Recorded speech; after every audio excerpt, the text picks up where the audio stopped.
नमस्कार दोस्तों, अवसर क्लासेस में आप सभी का हार्दिक स्वागत है, अभिनंदन है। तो साथियों, बीएसटीसी और पीटीटी के लिए आज की क्लास काफ़ी इंपॉर्टेंट होने वाली है, क्योंकि राजस्थान की ज्योग्राफी में हमने पिछली क्लास में जलवायु टॉपिक से 50 मोस्ट इंपॉर्टेंट क्वेश्चन किए थे और 50 आज करने वाले हैं। तो इस हिसाब से लगभग 100 प्रीवियस ईयर जो क्वेश्चन है वो हम कर लेंगे। 2 पार्ट के अंदर हमने इसको डिवाइड किया है और आज हमारा 5वां दिन यानी 5वीं क्लास होने वाली है। ठीक है, और इस क्लास में आपको शानदार शानदार प्रश्न देखने को मिलेंगे, तो एक बार जल्दी से जुड़ जाएं और इस क्लास को जल्दी से शेयर भी कर दें अपने साथियों के साथ में। और 4th ग्रेड के लिए साथियों अपडेट आ चुकी है कि 4th ग्रेड के पहले फार्म रीओपन होने की बात आ रही थी, लेकिन अब जो बोर्ड अध्यक्ष है अधीनस्थ बोर्ड के, उन्होंने स्पष्ट कर दिया है कि आपके जो फॉर्म अब रीओपन नहीं होंगे, क्योंकि वो कह रहे हैं कि हमने अभ्यर्थियों को पर्याप्त समय दिया था फॉर्म भरने के लिए, तो अब हम इस स्थिति में जो फॉर्म है वो दोबारा रीओपन नहीं करेंगे। तो चलिए साथियों, बिना किसी देरी के आज की क्लास को करते हैं शुरू। और सबसे पहले क्लास को कर दीजिए लाइक, और अगर आप पहली बार चैनल पर विजिट कर रहे हैं तो चैनल को सब्सक्राइब करके बेल आइकन को जरूर से प्रेस कर लीजिएगा, ताकि कोई भी क्लास आपसे मिस न हो। रोजाना 11 बजे आपको ये क्लास मिलती है, तो आपके एग्जाम तक हम आपके साथ रहेंगे। ठीक है, कोई टेंशन नहीं लेनी है, टॉपिक करना है और टॉपिक फिर पीवाईक्यूज आप जितने भी हो सकते हैं उतने ज़्यादा लगाइए, ताकि आपको इससे एग्जाम में काफ़ी बेनिफिट देखने को मिलेगा। ठीक है, तो चलिए शुरू करते हैं। देखिए, आज का पहला प्रश्न है यहाँ पे। ठीक है, 50 हमने कर लिए थे और आज 51 नंबर प्रश्न से हम शुरू कर रहे हैं, दूसरी सीरीज है। ठीक है, कथन ए, यहाँ पे 2 कथन दिए गए हैं। कथन ए में लिखा गया है कि राजस्थान शीतकालीन वर्षा गेहूं की फसल के लिए लाभकारी होती है। कथन आर यहाँ पे दिया गया है, राजस्थान में शीतकालीन वर्षा पश्चिमी विक्षोभों से होती है। तो आपको बताना है कि कौन सा ऑप्शन इसमें सही रहेगा। तो साथियों, मैं थोड़ा स्पीड में चलूंगा, तो आप वीडियो को पॉज करके फिर आंसर कर सकते हैं। ठीक है, तो यहाँ पे ए ऑप्शन बिल्कुल राइट रहेगा। ए और आर दोनों ही कथन सही है कि राजस्थान में जो शीतकालीन वर्षा है वो गेहूं की फसल के लिए लाभकारी है, ये बात बिल्कुल भी सही है। और राजस्थान में शीतकालीन वर्षा है वो पश्चिमी जो विक्षोभ होते हैं उनसे ही प्राप्त होती है। ठीक है साथियों, और क्वेश्चन अगर आपसे पूछा जाए कि शीतकालीन जो वर्षा जो मावट होती है वो कौन सी फसल के लिए लाभकारी नहीं है साथियों, तो वो है हमारी कपास। कपास के फसल के लिए लाभकारी नहीं है। ठीक है, चलिए अगला प्रश्न देखिए। शीतकालीन वर्षा मावट होती है, तो ये आपका क्वेश्चन 2016 में, 2017 में, 2021 में पूछा गया है। ठीक है, तो उत्तरी पूर्वी मानसून, दक्षिणी पूर्वी मानसून, दक्षिणी पूर्वी मानसून और पश्चिमी विक्षोभ, और ऑप्शन बी में है दक्षिण पश्चिम मानसून है। ठीक है, तो यहाँ पे हमारा ऑप्शन डी राइट रहेगा, पश्चिमी विक्षोभ से। चलिए अगला क्वेश्चन देखिए। पश्चिमी विक्षोभ संबंधित नहीं है वायुदाब से, मृदा संरचना से, वर्षा से, वायुमंडल से। तो ये हमारे संबंधित नहीं है मृदा संरचना से।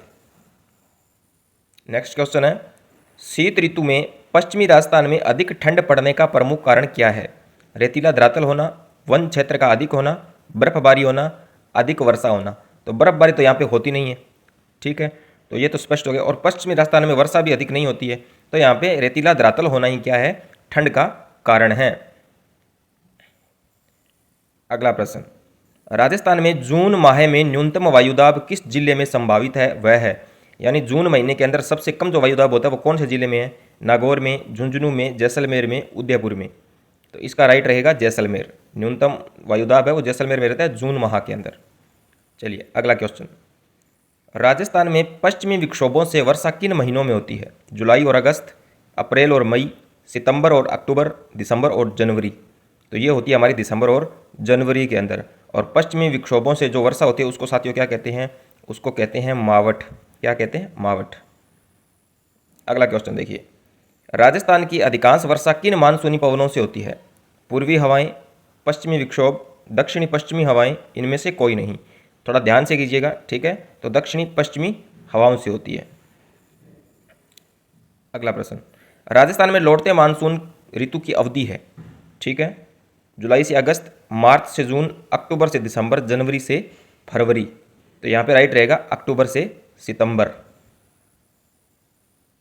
नेक्स्ट क्वेश्चन, वर्षा ऋतु में मानसून हवाओं की दिशा होती है उत्तर से दक्षिण, दक्षिण से उत्तर, दक्षिण पश्चिम से उत्तर पूर्व, उत्तर पूर्व से दक्षिण पश्चिम। तो यहाँ पे हमारा राइट रहेगा साथियों ऑप्शन नंबर सी, दक्षिण पश्चिम से उत्तर पूर्व की ओर। अगला प्रश्न देखिए, अर्धशुष्क क्षेत्रों में वर्षा अधिकतम वाष्पोत्सर्जन अनुपात होता है 0.50 से 0.75, 0.03 से 0.20, 0.20 से 0.50, 0.75 से 1%। ठीक है, तो यहाँ पे जो इसका राइट रहेगा वो ऑप्शन नंबर ए, यानी 0.50 से 0.75 के बीच अनुपात रहता है जब अर्धशुष्क क्षेत्रों में वर्षा किससे होती है? वाष्पोत्सर्जन से होती है। अगला क्वेश्चन देखिए, शुष्क एवं अर्धशुष्क क्षेत्रों में वार्षिक वर्षा की मात्रा किस में जो किस से वो कम होती है? 100 मिलीमीटर, 500 मिलीमीटर, 1000 मिलीमीटर या 1500 मिलीमीटर। तो यहाँ पे हमारा राइट हो जाएगा 1000 मिलीमीटर।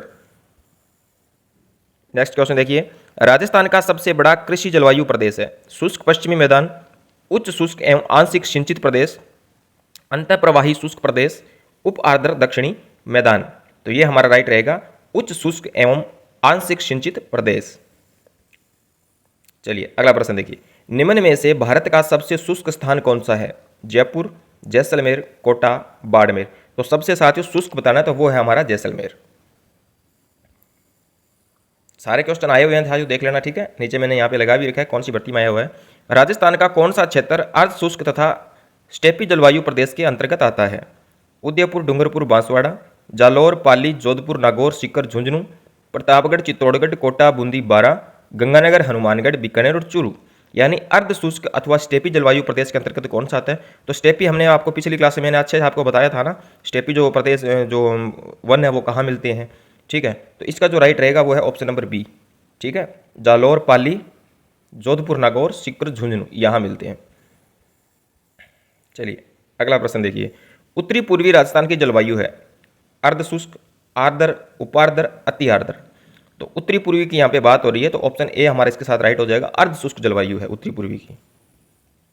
झालावाड़ और बांसवाड़ा जिले किस जलवायु खंड में सम्मिलित हैं? ये 2016 और 2021 में 2 बार पूछा गया है। आर्द्र प्रदेश, अर्ध शुष्क प्रदेश, अति आर्द्र प्रदेश, उप आर्द्र प्रदेश। तो यहाँ पे ऑप्शन सी राइट रहेगा, अति आर्द्र प्रदेश।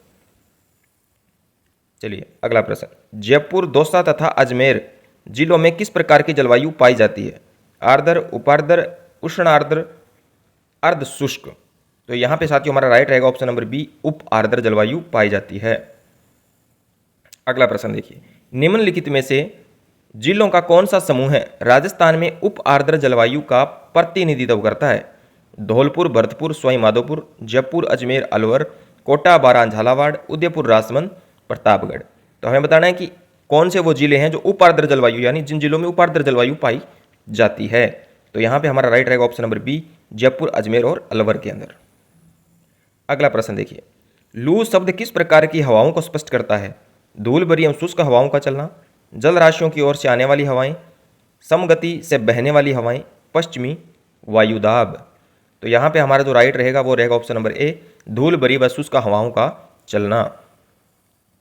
अगला प्रश्न देखिए, निम्नलिखित में से राजस्थान का कौन सा जिला अति आर्द्र जलवायु क्षेत्र में स्थित है? अजमेर, राजसमंद, दौसा, बारां। तो इसका राइट होगा बारां। अगला प्रश्न देखिए, राजस्थान में निम्नलिखित में से किन जिले में वार्षिक वर्षा में अधिकतम विषमता पाई जाती है? बाड़मेर, जयपुर, जैसलमेर, बांसवाड़ा। तो अधिकतम विषमता का मतलब साथियों ये है कि वर्षा समान नहीं होती है, कहीं कम तो कहीं क्या हो जाती है, ज़्यादा हो जाती है। तो ऑप्शन सी हमारा राइट रहेगा, जैसलमेर। अगला प्रश्न देखिए, राजस्थान में संभाव्य वाष्पीकरण वाष्पोत्सर्जन की वार्षिक दर सर्वाधिक किस जिले में है? गंगानगर, कोटा, डूंगरपुर, जैसलमेर। तो इसका राइट रहेगा जैसलमेर। अगला प्रश्न देखिए, सर्वाधिक दैनिक तापांतर होता है पश्चिमी राजस्थान, पूर्वी राजस्थान, दक्षिणी राजस्थान और उत्तर पूर्व राजस्थान। तो ये आप सभी जानते ही हैं, यह प्रश्न आपका गलत नहीं होना चाहिए, ठीक है। तो ऑप्शन ए पश्चिमी राजस्थान। अगला प्रश्न, राजस्थान में औसत वार्षिक वर्षा की सर्वाधिक परिवर्तनशीलता आलेखित करने वाले जिले हैं? अलवर, भरतपुर, अजमेर, टोंक, जैसलमेर, बाड़मेर, बांसवाड़ा, डूंगरपुर। यानी क्या है औसत वार्षिक वर्षा की सर्वाधिक परिवर्तनशीलता? तो ये हमारा होगा ऑप्शन नंबर सी, जैसलमेर और बाड़मेर। निम्नलिखित जिलों में से किस जिले में अधिकतम वर्षा होती है? जोधपुर, बीकानेर, अजमेर, सीकर। तो ये होती है साथियों हमारे बीकानेर में, और सॉरी अजमेर के अंदर। कहाँ पे होती है? अजमेर में। चलिए अगला बताइए, राजस्थान के कौन से जिलों में अधिकतम वर्षा दिनों की संख्या है? यानी वो कौन से जिले हैं जहाँ पर वर्षा क्या है सबसे ज़्यादा होती है, ठीक है। तो दिनों के हिसाब से बताना। तो यहाँ पे हमारा जो राइट रहेगा वो रहेगा option number B, Jhalawar, Kota और बारां के अंदर जो वर्षा है वो अन्य जिलों के मुकाबले ज़्यादा होती है। चलिए, राजस्थान में सर्वाधिक वार्षिक वर्षा किस स्थान पर होती है? माउंट आबू, बोराट का पठार, फलोदी और फतेहपुर। तो इसका साथियों हमारा राइट हो जाएगा option number A, mount Abu में होती है सर्वाधिक वर्षा। चलिए अगला बताइए, निम्न में से किस जिले को राजस्थान में सर्वाधिक वार्षिक वर्षा प्राप्त होती है? ठीक है, यानी पूरे साल के अंदर सबसे ज़्यादा जो वर्षा है वो कौन से जिले को प्राप्त होती है? कोटा, सिरोही, बीकानेर, प्रतापगढ़। तो यहाँ पे हमारा जो ऑप्शन है वो राइट हो जाएगा यहाँ पे सी, बीकानेर। कौन सा होगा साथियों? सी ऑप्शन, सॉरी सी नहीं होगा, है ना, सी नहीं होगा, क्या होगा? डी होगा, डी ऑप्शन राइट हो जाएगा, प्रतापगढ़। चलिए अगला प्रश्न बताइए, राजस्थान के कौन से भाग में स्टेपी जलवायु पाई जाती है? अरावली के पूर्व में, हड़ौती और बोराट पठारों के बीच, अरावली और पश्चिमी शुष्क पेटी के बीच, दक्षिणी राजस्थान में। तो ऑप्शन सी राइट रहेगा, अरावली एवं पश्चिमी शुष्क पेटी के बीच। क्योंकि साथियों मैं आज थोड़ा स्पीड में चल रहा हूँ, ठीक है। राजस्थान में शुष्कतम जिला कौन सा है? तो आप बीच बीच में पॉज करके आंसर करते रहिए, ठीक है। जोधपुर, जैसलमेर, बाड़मेर और बीकानेर। तो इसका साथियों हमारा राइट रहेगा ऑप्शन नंबर बी, जैसलमेर। अगला प्रश्न देखिए, निम्न में से किस स्थान पर राजस्थान में साधारणतः सर्वाधिक वर्षा दर्ज की जाती है? नाथद्वारा, माउंट आबू, प्रतापगढ़, रावत भाटा। तो ऑप्शन बी राइट रहेगा हमारा, माउंट आबू। अगला क्वेश्चन, कितने सेंटीमीटर की समवर्षा रेखा राजस्थान राज्य की भूमि को लगभग 2 बराबर भागों में बांटती है? ठीक है, 25 सेंटीमीटर, 50 सेंटीमीटर, 75 सेंटीमीटर और 100 सेंटीमीटर। तो यहाँ पे राइट रहेगा ऑप्शन नंबर बी, 50 सेंटीमीटर जो समवर्षा रेखा है वो राजस्थान को 2 बराबर भागों में विभाजित करती है। अगला प्रश्न, पश्चिमी राजस्थान में पश्चिमी रेतीला मैदान की पूर्वी सीमा निम्न में से कौन सी समवर्षा रेखा बनाती है? तो यहाँ पे पूर्वी सीमा का पूछा है, ठीक है, और पश्चिमी रेतीला मैदान की यहाँ पे बात हो रही है। तो बड़े ही ध्यान से, इत्मीनान से इस प्रश्न को ढंग से समझिएगा, उसके बाद आंसर कीजिएगा। तो देखिए वैसे तो है 50 सेंटीमीटर, ठीक है, 50 सेंटीमीटर है, लेकिन आरपीएससी ने 1-2 बार इस क्वेश्चन को पूछा है तो उन्होंने क्या निकटतम माना, तो 50 आपको कहीं नहीं मिलेगा। तो 50 के निकट कौन सा है? 40 है, ठीक है। तो यहाँ पे हमारा ए ऑप्शन इस वजह से क्या हो जाएगा? राइट हो जाएगा। अगला प्रश्न देखिए, राजस्थान के निम्नलिखित में से कौन से जिले 50 सेंटीमीटर समवर्षा रेखा के पश्चिम में अवस्थित हैं? यानी जो 50 सेंटीमीटर वर्षा रेखा है उसके कहाँ पे? पश्चिम दिशा में स्थित है। दौसा, चूरू, हनुमानगढ़ और भीलवाड़ा। तो अब बताइए इसका राइट क्या होगा? अगर आपको मैप है, याद है, अच्छे से आता है, ठीक है, तब तो आप इस क्वेश्चन को बिल्कुल सही कर पाओगे, अन्यथा नहीं कर पाओगे। इसलिए ज्योग्राफी में मैप याद होना बहुत ही इंपॉर्टेंट हो जाता है। तो देखिए चूरू और हनुमानगढ़ ये क्या है? ये पश्चिम में स्थित है। बाकी दौसा और भीलवाड़ा जो है वो आपके पूर्व में स्थित है। तो इस वजह से हमारा ऑप्शन डी, दो यानी कि 2 और 3 हमारा क्या हो जाएगा? यहाँ पे राइट हो जाएगा। अगला क्वेश्चन देखिए, शेष राजस्थान से मरुस्थलीय प्रदेश को अलग करने वाली समवर्षा रेखा है 10 सेंटीमीटर, 20 सेंटीमीटर, 50 सेंटीमीटर या 30 सेंटीमीटर। तो ऑप्शन बी हमारा यहाँ पे राइट रहेगा, 50 सेंटीमीटर। ये ऑप्शन थोड़ा ऊपर नीचे हो गए हैं टाइपिंग के अंदर। चलिए अब बताइए, राजस्थान के रेतीले शुष्क मैदान तथा अर्ध शुष्क संक्रमणकालीन मैदान को कौन सी समवर्षा रेखा अलग करती है? 50, 10, 50, 75 और 25। तो कौन सी करती है भाई? यहाँ पे पूछा है शुष्क और अर्ध शुष्क को, यानी शुष्क और अर्ध शुष्क को 2 भागों में कौन सी बांटती है? तो वो बांटती है आपकी कौन सी साथियों? 25 सेंटीमीटर समवर्षा रेखा। तो ऑप्शन डी हमारा यहाँ पे क्या हो जाएगा? राइट हो जाएगा। अगला क्वेश्चन देखिए, राजस्थान के रेतीले शुष्क मैदान और अर्धशुष्क मैदान की समवर्षा रेखा द्वारा पृथक किए गए हैं 20 सेंटीमीटर, 30 सेंटीमीटर, 10 सेंटीमीटर और 25 सेंटीमीटर। यानी शुष्क और अर्धशुष्क मैदान को अलग करने वाली समवर्षा रेखा कौन सी है? तो 25 सेंटीमीटर अभी हम पढ़ के आए हैं, ठीक है। और राजस्थान को, जो पश्चिमी राजस्थान है, उसको 2 भागों में बांटने वाली कौन सी है? तो 50 सेंटीमीटर, याद रखिएगा। चलिए अगला प्रश्न देखिए, थार मरुस्थल में रात्रि का तापमान गर्मियों में अचानक गिर जाता है क्योंकि? तो गर्मियों के अंदर अचानक तापमान गिरने का कारण बताना क्या हो सकता है? निम्न सापेक्षिक आर्द्रता, दिन में ऊंचा तापक्रम में बादलों का अभाव, झीलों की उपस्थिति, अधिवासों की विरलता एवं उच्च वायु वेग, वातावरण की शुष्कता, स्वच्छ आकाश, मिट्टी की बलुई प्रकृति और वनस्पति का अभाव। और चौथा ऑप्शन है वायुमंडल दबाव के कम होने, नगन चट्टानों की उपस्थिति, बालू के टीलों की उपस्थिति के कारण। तो इसका साथियों जो राइट आंसर रहेगा वो रहेगा हमारा ऑप्शन नंबर सी, क्योंकि वातावरण में शुष्कता आ जाती है, आकाश बिल्कुल साफ हो जाता है, मिट्टी की जो बलुई प्रकृति है उसके कारण, और वनस्पति का अभाव। बस सीधी सी बात है, थार का मरुस्थल है तो मिट्टी, जो बलुई मिट्टी है वो ठंडी भी जल्दी होती है और गर्म भी क्या होती है? जल्दी होती है। इस वजह से रात्रि में जो तापमान है गर्मियों के अंदर वो थार के मरुस्थल का अचानक गिर जाता है।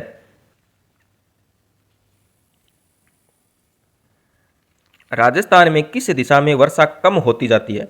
उत्तर से दक्षिण, पूर्व से पश्चिम, उत्तर पश्चिम से दक्षिण पूर्व, दक्षिण पश्चिम से उत्तर पूर्व। दिशा पूछ ली भाई, दिशा बतानी है। ठीक है, तो ऑप्शन डी हमारा राइट होगा। दक्षिण पश्चिम से उत्तर पूर्व की ओर जो है वो वर्षा क्या हो जाती है? कम हो जाती है। चलिए अगला प्रश्न देखिए, निम्नलिखित में से कौन सा राजस्थान की जलवायु को प्रभावित करने वाला आधारभूत तत्व है? समुद्र से दूरी, जलवायु समुद्र तल से ऊंचाई, तापमान, वनस्पति। तो यहाँ पे राइट रहेगा तापमान। चलिए अगला प्रश्न देखिए, राजस्थान में सर्वाधिक औसत वार्षिक वर्षा किस जिले में होती है?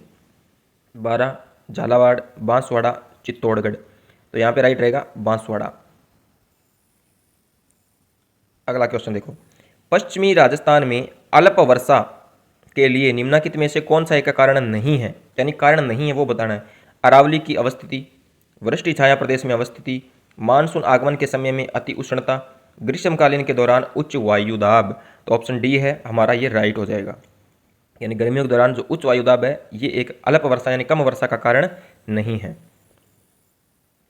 अगला प्रश्न देखो, 21 जून को सूर्य राजस्थान के किस जिले में लंबवत चमकता है? यानी लंबवत कहाँ चमकता है? गंगानगर, अजमेर, बांसवाड़ा, जोधपुर। तो यहाँ पे हमारा राइट होगा ऑप्शन नंबर सी, बांसवाड़ा में लंबवत चमकता है। राजस्थान में दक्षिण पश्चिम से उत्तर पूर्व तक जलवायु विभाजन के रूप में कार्य करता है। राजा पहाड़ियाँ, खासी पहाड़ियाँ, पश्चिमी घाट, अरावली की पहाड़ियाँ। तो इसका हमारा राइट रहेगा ऑप्शन नंबर डी, अरावली की पहाड़ियाँ। अगला प्रश्न, 30 वर्ष से अधिक समयावधि की औसत वायुमंडलीय दशाओं को कहते हैं? मौसम, जलवायु, ऋतु, चक्रवात। तो क्या कहते हैं भाई उसको? जलवायु कहते हैं। क्या कहते हैं? जलवायु कहते हैं।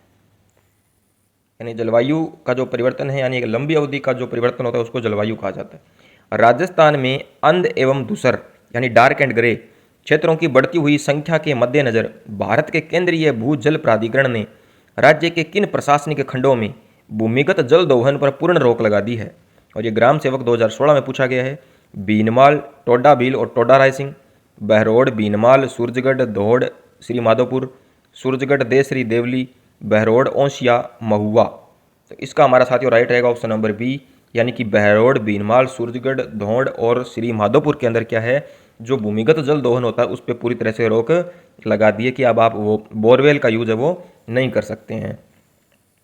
चलिए अगला प्रश्न, गर्मियों में माउंट आबू का तापमान राजस्थान के अन्य स्थानों की तुलना में कम रहता है क्योंकि? राजस्थान में माउंट आबू की समुद्र तट से दूरी सर्वाधिक है, माउंट आबू में मानसूनी हवाओं का प्रभाव अधिक रहता है, माउंट आबू उच्चतर ऊंचाई पर अवस्थित है, माउंट आबू पर वायुमंडलीय दबाव कम है। तो इसका एक ही कारण है कि वो सबसे ज़्यादा ऊंचाई पर स्थित है, इसलिए गर्मियों में वहाँ पर तापमान क्या रहता है? कम रहता है। चलिए अगला प्रश्न, राजस्थान में कौन सी जलवायु नहीं पाई जाती है? शुष्क, अर्ध शुष्क, आर्द्र और ध्रुवीय। तो ये तो आपको ऑप्शन से ही पता लग रहा होगा, ध्रुवीय जो जलवायु है वो यहाँ पे नहीं पाई जाती है। अगर साथियों आपको अभी तक की क्लास अच्छी लगी है तो लाइक ज़रूर कर दीजिएगा वीडियो को और शेयर भी कर दीजिएगा, और सब्सक्राइब नहीं किया तो सब्सक्राइब जरूर करें क्योंकि रोजाना 11 बजे क्लास रहती है जीके की। ठीक है, तो इसको आपको अटेंड करना ही करना है एग्जाम तक। सामान्यतः राजस्थान को कितने जलवायु क्षेत्रों में विभाजित किया जाता है? 5, 4, 6 और 3। 2011 में पूछा गया RPSC second grade SST GK के अंदर, तो 5 ये ऑप्शन हमारा राइट रहेगा। और आज का अंतिम प्रश्न है, जलवायु की दृष्टि से अधिकांशतः राजस्थान स्थित है उष्ण कटिबंध में, उपोष्ण कटिबंध में, शीत कटिबंध में, शीतोष्ण कटिबंध में। तो यहाँ पे हमारा राइट रहेगा उपोष्ण कटिबंध में। तो साथियों ये हमने पूरा जलवायु टॉपिक कवर कर लिया है। ठीक है, जलवायु टॉपिक से जुड़े हुए हमने 100 मोस्ट इंपॉर्टेंट जो PYQs है, प्रीवियस ईयर क्वेश्चन है, वो सारे के सारे हमने यहाँ पे कर लिए हैं। अगर ये दोनों क्लासें अगर आप अटेंड करते हैं अच्छी तरह से तो मान के चलिएगा एग्जाम में आपका कोई भी जो सवाल है वो गलत नहीं होगा इस जलवायु टॉपिक से। ठीक है, जितने इंपॉर्टेंट PYQs थे वो हमने सारे लगा लिए हैं। ठीक है, और कल की क्लास में हो सकता है आपको एक अलग टॉपिक देखने को मिले नया। ठीक है, तो कल हम हो सकता है हिस्ट्री की क्लास लेके आएँ और हिस्ट्री के किसी टॉपिक के PYQs हम करेंगे अच्छे से। तो आप तैयार रहिएगा और चैनल को सब्सक्राइब करके जरूर रखें। यकीन मानिएगा यहाँ पे जो सीरीज़ हमने शुरू कर रखी है PYQs की राजस्थान जीके से रिलेटेड, तो एग्ज़ाम में आपको काफ़ी बेनिफिट यहाँ से मिलने वाला है। ठीक है, और वीडियो अच्छा लगा तो लाइक और शेयर तो करना ही है, साथ में चैनल को सब्सक्राइब कर लीजिएगा और प्रत्येक अपडेट्स के लिए टेलीग्राम चैनल को जरूर से ज्वाइन करें। मिलते हैं कल इसी वक्त कुछ नए प्रश्नों के साथ। तब तक के लिए जय हिंद, जय भारत।